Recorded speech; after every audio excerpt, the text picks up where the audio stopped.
ರೇಣುಕಾಸ್ವಾಮಿ ಕೊಲೆ ಪ್ರಕರಣ 1.5 ವರ್ಷದಿಂದ ರಾಜ್ಯದಲ್ಲಿ ಅತಿ ಹೆಚ್ಚು ಸಂಚಲನ ಮೂಡಿಸಿತ್ತು. ಇದೇ ಕೇಸ್ನಲ್ಲಿ ಆರೋಪಿಯಾಗಿರುವಂತಹ ಸ್ಯಾಂಡಲ್ವುಡ್ ಸ್ಟಾರ್ ನಟ ದರ್ಶನ್ ಅಂಡ್ ಗ್ಯಾಂಗ್ ಪರಪ್ಪನ ಅಗ್ರಹಾರ ಜೈಲು ಸೇರಿದ್ರು. ಇಂದಿಗೂ ಸಹ ಜೈಲಿನಲ್ಲೇ ಇದ್ದಾರೆ. ಇನ್ನು ರೇಣುಕಾಸ್ವಾಮಿ ಕೊಲೆಯಾದ 1.5 ವರ್ಷದ ಬಳಿಕ ಆರೋಪಿಗಳಾದಂತಹ ನಟ ದರ್ಶನ್, ಪವಿತ್ರ ಗೌಡ ಹಾಗೂ ಉಳಿದ ಆರೋಪಿಗಳ ವಿರುದ್ಧ ದೋಷಾರೋಪ ನಿಗದಿಯಾಗಲಿದೆ. ಇಂದು ರೇಣುಕಾಸ್ವಾಮಿ ಕೊಲೆ ಕೇಸ್ನ ಆರೋಪಿಗಳೆಲ್ಲ ಜೈಲಿನಿಂದಲೇ ವಿಡಿಯೋ ಕಾನ್ಫರೆನ್ಸ್ ಮೂಲಕ ವಿಚಾರಣೆಗೆ ಹಾಜರಾಗಿದ್ರು. ಕೋರ್ಟ್ನ ಜಡ್ಜ್ ಇದೇ ಆರೋಪಿಗಳ ವಿರುದ್ಧ ದೋಷಾರೋಪ ಹೊರಿಸುವುದಾಗಿ ಹೇಳಿದ್ರು. ಆದ್ರೆ ನಟ ದರ್ಶನ್ ಪರ ವಕೀಲ ಸುನಿಲ್ ಕುಮಾರ್ ಸ್ವಲ್ಪ ಕಾಲಾವಕಾಶ ನೀಡುವಂತೆ ಮನವಿ ಮಾಡಿದ್ರು. ಇದರಿಂದಾಗಿ ನವೆಂಬರ್ 3ರಂದು ಆರೋಪಿಗಳ ವಿರುದ್ಧ ದೋಷಾರೋಪ ಹೊರಿಸುವುದಾಗಿ ಕೋರ್ಟ್ ಹೇಳಿಕೆ ನೀಡಿದೆ. ಇನ್ನು ನವೆಂಬರ್ 3ರಂದು ಜೈಲಿನಿಂದ ಹೊರಗೆ ಜಾಮೀನಿನ ಮೇಲೆ ಇರುವಂತಹ ಆರೋಪಿಗಳು ಕೂಡ ಕಡ್ಡಾಯವಾಗಿ ಖುದ್ದಾಗಿ ಕೋರ್ಟ್ಗೆ ವಿಚಾರಣೆಗೆ ಹಾಜರಾಗಬೇಕು.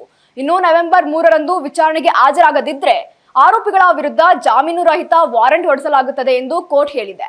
ಇನ್ನು ನವೆಂಬರ್ 3ರ ಸೋಮವಾರ ನಟ ದರ್ಶನ್ ಹಾಗೂ ಪವಿತ್ರ ಗೌಡ ಉಳಿದ ಆರೋಪಿಗಳ ವಿರುದ್ಧ ಯಾವ್ಯಾವ ಸೆಕ್ಷನ್ಗಳ ಅಡಿ ವಿಚಾರಣೆ ನಡೆಯಬೇಕೆಂದು ಕೋರ್ಟ್ ನಿರ್ಧರಿಸುತ್ತಿದೆ. ಇನ್ನು ಆರೋಪ ಹೊರಿಸಲಾಗ್ತಾ ಇದೆ. ಇನ್ನು ನಟ ದರ್ಶನ್, ಪವಿತ್ರ ಗೌಡ ವಿರುದ್ಧ ಕೊಲೆ, ಹಲ್ಲೆ, ಕಿಡ್ನಾಪ್, ಸಾಕ್ಷ್ಯ ನಾಶ, ಷಡ್ಯಂತ್ರಗಳು ಸೇರಿದಂತೆ ವಿವಿಧ ಆರೋಪಗಳನ್ನ ಹೊರಿಸುವ ಸಾಧ್ಯತೆಯೂ ಸಹ ಇದೆ. ಇವುಗಳ ಬಗ್ಗೆ ಕೋರ್ಟ್ನಲ್ಲಿ ಪರ ವಿರೋಧ ವಾದ ಪ್ರತಿವಾದಗಳು ಸಹ ನಡೆಯಲಿದೆ. ಆದ್ದರಿಂದ ಅಕ್ಟೋಬರ್ 31ರಂದು ನಡೆಯಬೇಕಾಗಿದ್ದಂತಹ ದೋಷಾರೋಪ ನಿಗದಿ ನವೆಂಬರ್ 3ಕ್ಕೆ ಮುಂದೂಡಲಾಗಿದೆ. ನವೆಂಬರ್ 3ರಂದು ಪ್ರಕರಣದ ಎಲ್ಲ ಆರೋಪಗಳು ಸಹ ನ್ಯಾಯಾಲಯಕ್ಕೆ ಹಾಜರಾಗಬೇಕು ಎಂದು ನ್ಯಾಯಾಧೀಶರು ಸಹ ಹೇಳಿದ್ದಾರೆ. ಇನ್ನು ನವೆಂಬರ್ 3ರಂದು ದರ್ಶನ್ ಹಾಗೂ ಇತರೆ ಆರೋಪಿಗಳ ಪಾಲಿಗೆ ಅತ್ಯಂತ ಮಹತ್ವವಾದ ದಿನ ಆಗಲಿದೆ. ಅಂದು ನಿಗದಿ ಆಗುವಂತಹ ಆರೋಪಗಳ ಮೇಲೆಯೇ ಮುಂದಿನ ವಿಚಾರಣೆ ಸಹ ನಡೆಯಲಿದೆ. ಇನ್ನು ಪೊಲೀಸರು ಅಥವಾ ತನಿಖಾಧಿಕಾರಿಗಳು ಈ ದೋಷಾರೋಪವನ್ನ ನಿಗದಿ ಮಾಡಲಿದ್ದಾರೆ ಹಾಗೂ ದರ್ಶನ್ ವಿರೋಧ ಯಾವ ಯಾವ ಪ್ರಕರಣಗಳು ಹೊರಿಸಲಿದ್ದಾರೆ ಎಂಬುದು ಸಹ ಕುತೂಹಲಕಾರಿ ವಿಷಯವಾಗಿದೆ. ಈಗ ಜೈಲಿನಲ್ಲಿರುವಂತಹ 7 ಜನ ಮಾತ್ರವೇ ಅಲ್ಲದೆ ಪ್ರಕರಣದ ಎಲ್ಲ ಆರೋಪಿಗಳ ಮೇಲೆಯೂ ಸಹ ದೋಷಾರೋಪ ನಿಗದಿ ಆಗಲಿದೆ.